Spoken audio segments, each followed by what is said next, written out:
If you want something out of life, if you want to change yourself, if you want to acquire something, if there's some goal that you want to reach, that is really not easy as some people will make us feel. That living your dream, changing your behaviors, overcoming negative habits, it's challenging. It's hard. Most people go through life never discovering what their talents are. Most people never develop their talents. They have skills and abilities, but if you don't nurture them, if you don't develop them, they will never serve you. Your gifts can take you many places if you develop your gifts. Most of us don't like to do those things that come easy to us. I've always loved to talk to people. I decided, taking this advice, to develop my skills as a speaker. And my gift has developed and it's taken me many places. You have something that you brought to the universe, and that if you decide that my life deserves my developing this, what I do well, and becoming the best at it, and mastering myself, and seeing what I have within me, if you decide to drop your buckets where you are and develop your gifts, I grant you, you'll never ever be without. I grant you that your gifts will take you places that will literally amaze you. I grant you that if you begin to work to develop your gifts, you'll develop a strong sense of happiness. You'll get a larger vision of yourself, because part of beginning to get a larger vision of yourself, all of us need some area of our lives where we can have a feeling of competence. That people know when they think about this area, that's something you do. That you eat and sleep that, and that you do that, and people know it, and you know it, and you know that you know this. If you don't know anything else, you know this. Can you tell I know what I'm doing? Oh, hello. You know this. So you've got to work on it. When other folk are having a good time, you've got to have the strength of character to concentrate, to read, to digest information. If you decide in any particular area that you're concerned about to make a conscious, deliberate, determined effort to read one book a month in that area, in 5 years you'll be among the top 5% experts in the world. I read a minimum of 2 books a week. The average American reads only 1 book a year. If you decide that area that you love, that you are going to master that particular area, in this era of accelerated change, overwhelming complexity, and tremendous competition, as you begin to develop and expand your skills and your talents and your vision of yourself, you will always be in control of your destiny. The next thing is, whatever it is that you want to do, you want to do it massively. I have a friend who was telling me that his sales were down. I said, well, how many phone calls you make a day? He said, 25. I said, double them. Make 50 or 75 or 100. He said, oh man, that's just too much. What do you mean too much? You behind on your bills? You're talking about too much? You know one way to get back on your feet real quick is to miss 2 car payments? You talking about you're tired? There's no competition out here. Decide that you're going to push yourself. Most people won't do that. Most people give up on themselves easily. You know the human spirit is powerful. There's nothing as powerful. It's hard to kill the human spirit. They asked Benjamin Disraeli, a man who became the head of a country at a time when Jews were not allowed out after 10 o'clock. They said, how did you do it? How do you achieve it against such great odds?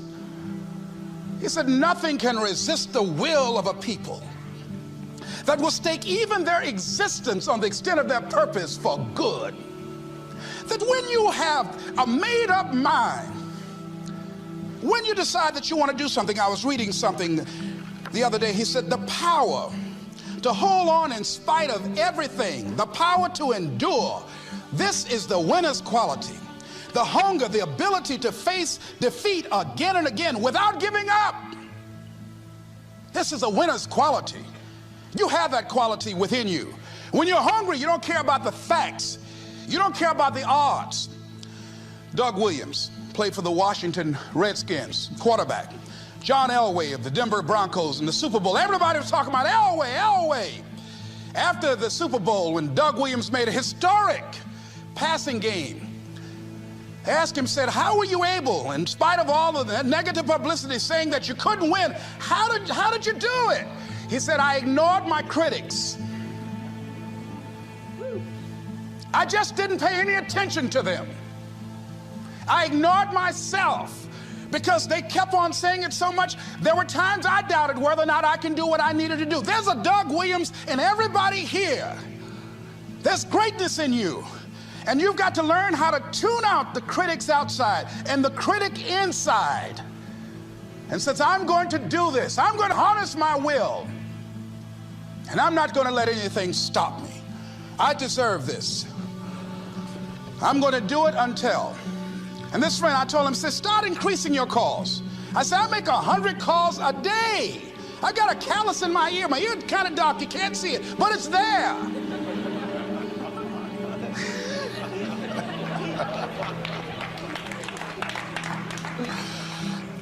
His sales have increased. He's working harder now.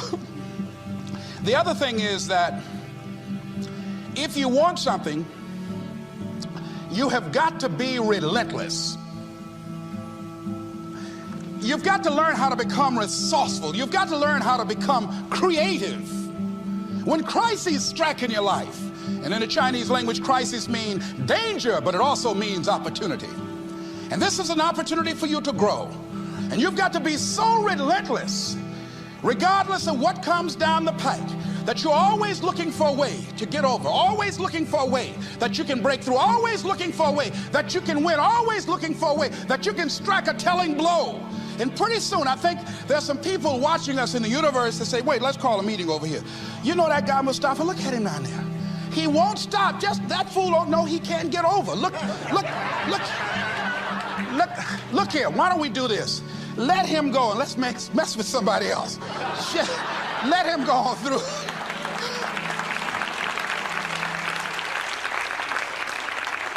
Life will just get tired of whipping you sometimes. And just say, let's just let this one go. I believe this. Now, no one has told me this, but I just kept on kicking. I didn't have sense enough to stop. I was intelligently ignorant. I didn't know what I couldn't do. So I just tried anything. And the fascinating thing about life, because you can't get out of it alive, you might as well have a good time, you know? You might as well have a good time. Live your life with passion, with some drive. I was giving a seminar the other day, and I mentioned that I was going to do some training in August with some young teenagers and take about 100 away to a 2 or 3 day camp and wipe them out. Been working on this. So after the speech, one of the parents walked up to me and said, Mr. Brown, I'd like for you to do something for my son. He's not motivated.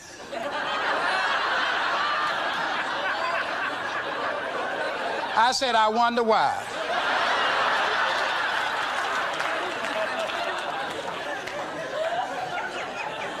I wonder what's wrong with him. He had no fire whatsoever. See, what you do speak so loudly, folk can't hear what you're saying. And so if you don't have any fire, you know, you've got to watch the people, the relationships that you develop. Have people of kindred mindsets. If you're around folk who are dead and negative all the time, they will affect you. You want people that are around you that have smiles on their faces, looking good. I was telling a group last week, Abraham Lincoln refused to hire a guy because of his face. They said, but the guy can't help it. He said, anybody over 30 is responsible for their face. If you have some depressing face looking at you every day, it affects your blood pressure. Keep these dead faces away from you. It's contagious. This is serious.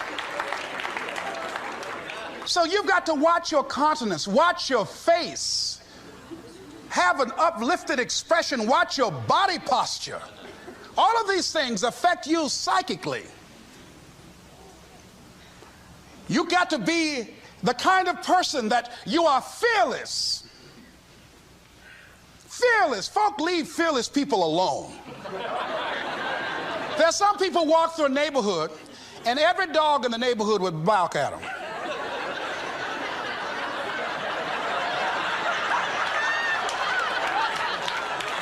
But there's some people come through and ain't nobody gonna mess with this.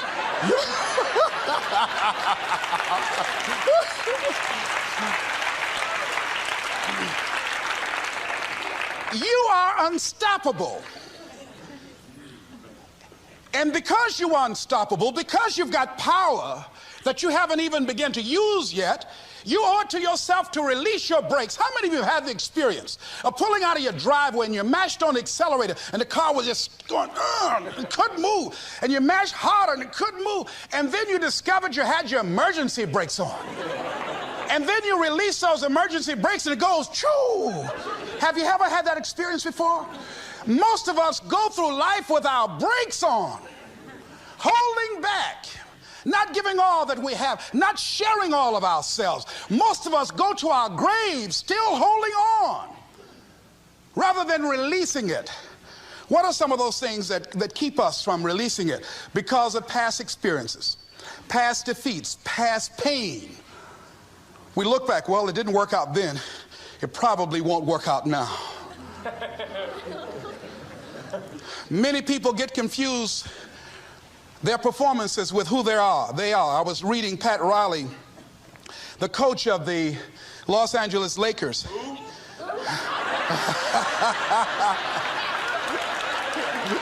But you're going to like this quote here. After the Trailblazers had blown them out of the water, and I'm sure he said this last night, they asked him, how do you feel? He said, tonight we were exposed for what we are right now.